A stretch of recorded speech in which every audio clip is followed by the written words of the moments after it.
If you're experiencing issues with PayPal transfers that remain pending, there are several steps you can take to resolve the situation. Follow this guide to troubleshoot and fix the problem. Step 1. Check transaction status. Log into your PayPal account and navigate to the activity section.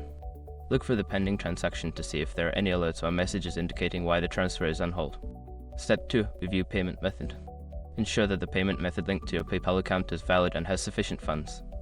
If you're using a bank account, check that there are no issues with your bank that could affect the transfer.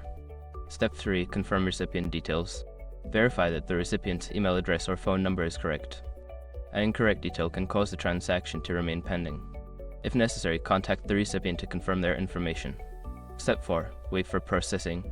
Sometimes transfers may take longer due to processing times, especially if the payment is being sent to a new recipient or if it's a large amount. Allow some time for PayPal to process the transaction. Step 5. Contact PayPal support. If the transfer remains pending after checking all the above, reach out to PayPal customer support. Provide them with the transaction details so they can assist you in resolving the issue. By following these steps, you should be able to address the pending transfer issue with PayPal. If problems persist, staying in touch with customer support will help ensure a resolution.